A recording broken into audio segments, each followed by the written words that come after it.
आज हम अपनी इस वीडियो में देखेंगे Django ORM रिलेशनशिप्स। यानी कि ORM का मतलब होता है ऑब्जेक्ट रिलेशनल मैपिंग। ये ऑब्जेक्ट रिलेशनल मैपिंग रिलेशनशिप्स वो होते हैं जो आपके मल्टीपल मॉडल्स के बीच में रिलेशन को डिफाइन करते हैं। यानी कि मल्टीपल टेबल्स के बीच में क्या रिलेशन है, फॉरेन की रिलेशन है, मैनी टू मैनी रिलेशन है, वन टू मैनी रिलेशन है। तो किस तरह ये डिफ़ाइन की जाती है। फॉर एग्ज़ाम्पल मैं आपको क्लियर कर देता हूँ कि रिलेशन क्या होता है ओआरएम में। कि आपकी कोई पर्टिकुलर एक टेबल है, उसके अंदर एक कोई रिकॉर्ड है, एक पूरे डेटाबेस टेबल के अंदर, मॉडल के अंदर कोई रिकॉर्ड है, और वो रिकॉर्ड किसी अनदर टेबल के साथ मैच करता है। फॉर एग्जांपल आपकी कोई आईडी है, एक ही आईडी मल्टीपल डेटा के लिए काम हो रही है। जैसे डिपार्टमेंट के लिए भी एक ही आईडी हो रही है, आपकी कंपनी नेम के लिए भी एक ही आईडी हो रही है। ठीक है, आपके फाइनेंशियल बेनिफिशियल और आपके प्रोविडेंट फंड के लिए भी एक ही आईडी हो रही है। तो ये एक आईडी मल्टीपल जगह पे यूज़ हो रही है, तो हर एक चीज़ का अपना डेटाबेस है, अपना टेबल है, अपना मॉडल है। तो उसको इंटीग्रेट करने के लिए, आपस में कनेक्शन बनाने के लिए जो होता है, उसको हम क्या कहते हैं? उसको हम कहते हैं ओआरएम। फॉर एग्जांपल ये एम्प्लॉय टेबल है, अगर इसी में मैं एक डिपार्टमेंट टेबल या एम्प्लॉय के ऊपर हर एक प्रोजेक्ट का बर्डन रहता है, हर एक प्रोजेक्ट की ड्यूटी रहती है, मैं प्रोजेक्ट की टेबल बना दूं और उनके आपस में रिलेशन बना दूं, तो हम इसको बोलेंगे ओआरएम रिलेशन। ओआरएम हर एक प्रोग्रामिंग का पार्ट होता है, हर एक फ्रेमवर्क का पार्ट होता है, हर एक मॉडल और डेटाबेस का पार्ट होता है। चाहे आप नो एसक्यूएल में चले जाएं, चाहे आप एसक्यूएल में चले जाएं। ठीक है, तो हम अपना स्टार्ट करते हैं इसके अंदर। तो आज जैसा कि आप सबको पता है कि हमने अपनी प्रीवियस वीडियोस के अंदर जेंगो की प्लेलिस्ट को काफ़ी ज़्यादा कवर कर लिया है, जिसके अंदर हमने स्टार्टिंग से लेके एंड तक हर चीज़ को कवर किया है।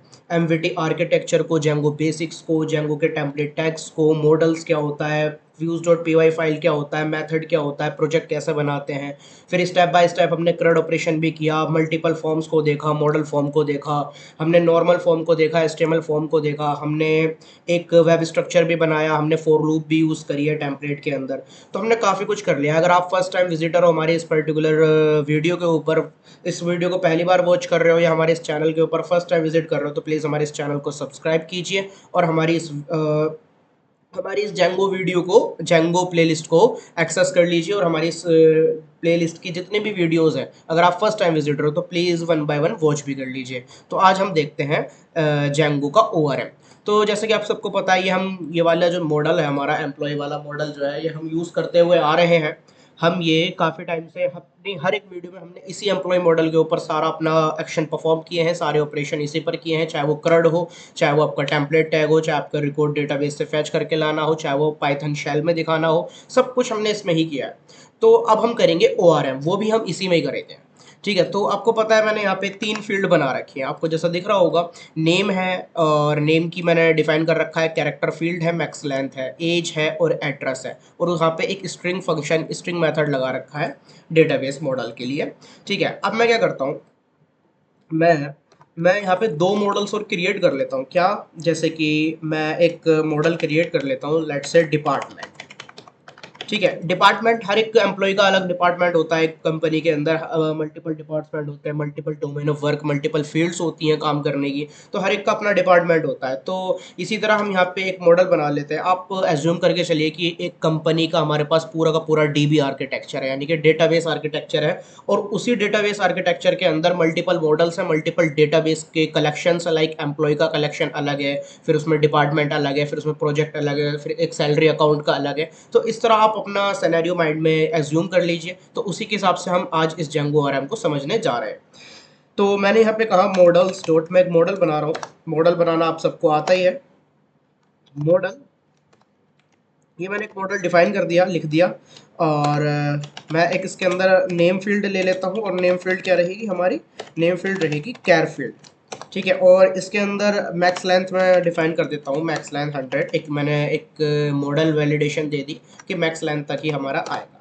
और इसके अंदर एक मैं स्ट्रिंग मेथड भी लगा देता हूँ। ठीक है, साथ साथ मैंने एक स्ट्रिंग मेथड लगा दिया। और इसके अंदर मैंने सेल्फ पैरामीटर को पास करते हुए मैंने रिटर्न क्या करवा दिया? मैंने रिटर्न करवा दिया सेल्फ डॉट नेम।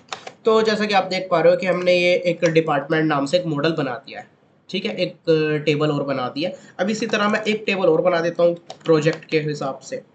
मैं इसका नाम रख देता हूँ प्रोजेक्ट। ये भी मैं लिख देता हूँ साथ साथ, मॉडल्स डॉट तो यहाँ पे मैं मॉडल लिख चुका हूँ, आप देख पा रहे हो।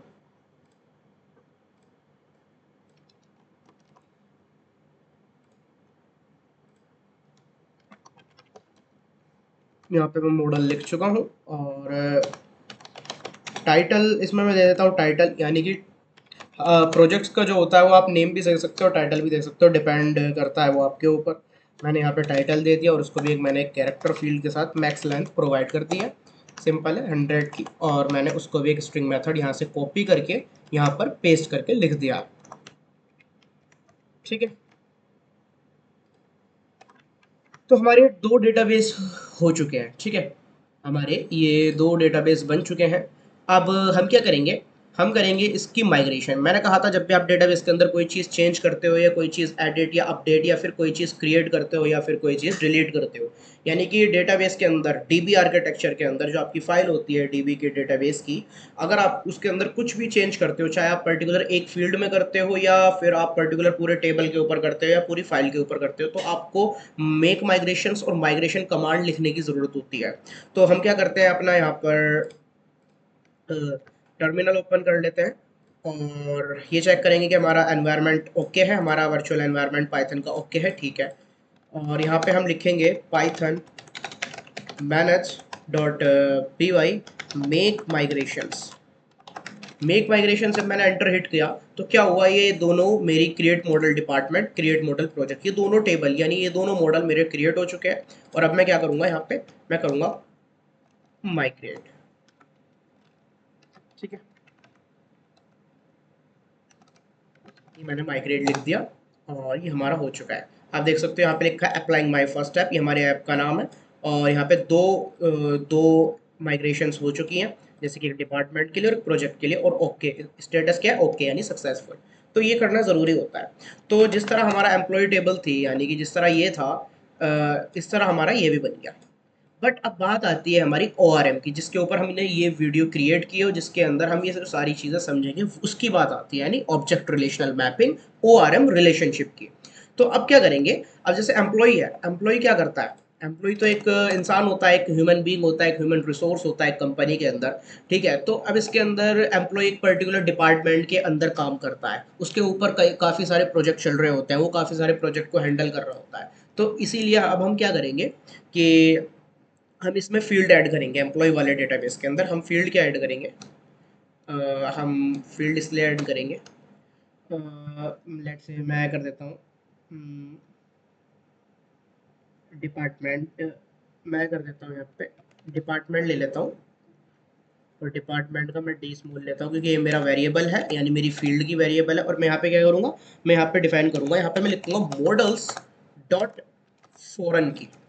यानी कि अब बात आती है फॉरेन की, कि हमने फॉरेन की यहाँ पे क्यों यूज़ करा। फॉरेन की का मतलब होता है आपका 1-to-1 रिलेशनशिप का, यानी कि ये वाला एम्प्लॉय वाला जो मॉडल है, टेबल है, ये वाला जो रिकॉर्ड है एम्प्लॉय का, वो इस वाले से कनेक्ट करना है। तो उसके लिए आप क्या करोगे, फॉरेन की इस्तेमाल, मॉडल्स डॉट फॉरेन की, और आपके इसके ब्रैकेट्स होंगे और ब्रैकेट में आप क्या पास कर दोगे, ये वाली टेबल का नाम आप पास कर दोगे। कैसे, इस तरह हम पास कर देंगे डिपार्टमेंट, ठीक है, डिपार्टमेंट। और आप यहाँ पे एक चीज़ लिखोगे on delete, on delete models, यहाँ पे हम लिखेंगे मॉडल्स डॉट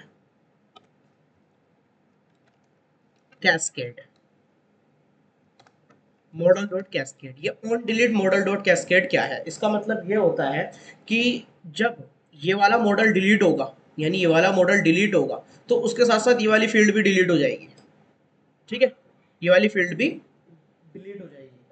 तो ये होता है हमारा मॉडल डॉट कैस्केड का मतलब, यानी कि इसका मतलब ये है। और हम यहाँ पे मॉडल डॉट कैस्केड ना भी करें तो ना करें तो ये वाला, इससे कोई फर्क नहीं पड़ेगा, एक चीज़ डिलीट होती है तो दूसरे पे कोई फर्क नहीं पड़ता, दूसरे फील्ड पे, ठीक है। तो ये हमेशा हमेशा वैसे हमें करना ही होता है। तो ये हमारी फॉरेन की बन गया, यानी इसका रिलेशन इस वाले से हो चुका है। अब हमारे पास पड़ता है एक प्रोजेक्ट पड़ता है।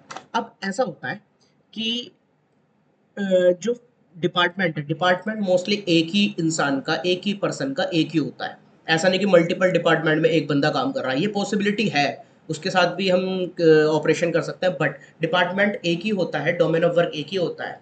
लेकिन जब बात आती है प्रोजेक्ट्स की, तो एक एम्प्लॉय मल्टीपल प्रोजेक्ट्स करता है एक ही टाइम, कभी कभी एक भी करता है, दो भी करता है, लेकिन मल्टीपल करने की कैपेबिलिटी रखता है। और रूल एंड रेगुलेशन और प्रिंसिपल्स के अकॉर्डिंग एक एम्प्लॉय या एक ह्यूमन रिसोर्स, एक इंसान मल्टीपल प्रोजेक्ट को हैंडल करता ही करता है। ऑब्वियसली बात है, कॉमन सी बात है। तो यहाँ पर तो हमने 1 to 1 वाला रिलेशन लगा दिया फॉरेन की, इसके साथ ये कनेक्ट कर दिया, एक डिपार्टमेंट में एक एम्प्लॉय, सिंपल। ठीक है। अब यहाँ पर जब बात आती है प्रोजेक्ट्स की, यहाँ पे जब बात आती है प्रोजेक्ट्स की, तो मैं यहाँ पे क्या करता हूँ, मॉडल्स डॉट मैं लिख देता हूँ, models dot many to many field. यानी कि इसका मतलब ये है कि अगर मल्टीपल प्रोजेक्ट्स हैं तो मल्टीपल प्रोजेक्ट्स का एक एम्प्लॉय हकदार हो सकता है। यानी एक एम्प्लॉय के नाम पर, एक एम्प्लॉय जिसका ये रिकॉर्ड है उसके नाम पर मल्टीपल प्रोजेक्ट्स भी हो सकते हैं, क्योंकि ऑब्वियसली वो हैंडल कर सकता है, वो उसके डोमेन ऑफ वर्क के अंदर शामिल हो सकते हैं। तो यहाँ पे मैंने क्या किया, मैनी टू मैनी फील्ड। ठीक है। और मैंने इसके अंदर भी सेम वही करा। मैंने क्या करा, यहाँ पे मैंने प्रोजेक्ट कर दिया, सिंपल। तो ये हमारा हो गया। तो ये जो डिफ़ॉल्ट डेटाबेस है ना, इसका एक ब्राउज़र आता है, इसका एक ब्राउज़र आता है। अभी ये इस तरह कर सकते हो, डीबी ब्राउज़र। ठीक है, इस तरह आप डीबी ब्राउज़र फॉर एसक्यूएलआइट गूगल पे सर्च कर सकते हो, और तो ये आपको मिल जाएगा। और उसमें क्या कर सकते हो, आप ये फाइल डायरेक्टली खोल सकते हो और डायरेक्टली आप वहाँ पे अपना वर्क स्पेस बना सकते हो। ठीक है। मैंने करंटली इंस्टॉल नहीं कर रखा, ये कर रखा है, ये रहा डीबी ब्राउज़र, कुछ इस तरह का होता है। वहाँ पे आप ये चीज़ खोल सकते हो। तो जैसे ही आप ये वाली चीज़ को डाउनलोड करोगे नॉर्मली, और डाउनलोड हो जाएगा विंडो कंपैटिबिलिटी के साथ, आप इसको ओपन करोगे और यहाँ पे आप ओपन डेटाबेस पे जाओगे, यहाँ से चले जाइए या फिर आप यहाँ से चले जाइए ओपन डेटाबेस, और अपने प्रोजेक्ट वाली फाइल पे चले जाइए जहाँ पे आपका प्रोजेक्ट है। कहाँ पर है मेरा प्रोजेक्ट, जैसे लेट से मेरा प्रोजेक्ट डेस्कटॉप पर मैंने माई जेंगो में डाल रखा है, माई सीसी प्रोजेक्ट है, आप देख सकते हो। ठीक है। और ये रहा हमारा डिफ़ॉल्ट डेटाबेस, मैंने माई फर्स्ट ऐप से बना रखा था ऐप जेंगो प्रोजेक्ट के अंदर। तो ये वाला मेरा डेटाबेस है, मैंने इसको सिलेक्ट करा। ये होता है जेंगो ORM। यानी कि आप क्या करते हो, सिर्फ ये कर सकते हो, और आप सिंपल इसी का क्या भी कर सकते हो। आपने ये बना दिया, आप फॉर्म्स डॉट पी वाई के अंदर जाकर यहाँ पर आप फील्ड बढ़ा सकते हो, आप यहाँ पे डिपार्टमेंट ऐड कर सकते हो। ठीक है। और ये HTML से भी डेटा ले सकते हो, और आप नॉर्मल फॉर्म या मॉडल फॉर्म से भी डेटा ले सकते हो, और इधर आप ये भी कर सकते हो, क्या था, प्रोजेक्ट का। ठीक है। तो इससे क्या होगा कि आप मल्टीपल डेटाबेस को एक साथ कनेक्शन दे रहे हो। तो ये था आपका जेंगो ORM। ठीक है, ऑब्जेक्ट रिलेशनल मैपिंग। तो आई होप आपको ये कंसेप्ट समझ आया होगा, मेरा मकसद आपको कंसेप्ट समझाना था। ठीक है। तो ये आपको कंसेप्ट समझ आया होगा। तो thank you for watching the video, और मिलते हैं हम अपनी नेक्स्ट वीडियो के अंदर, तब तक के लिए बाय।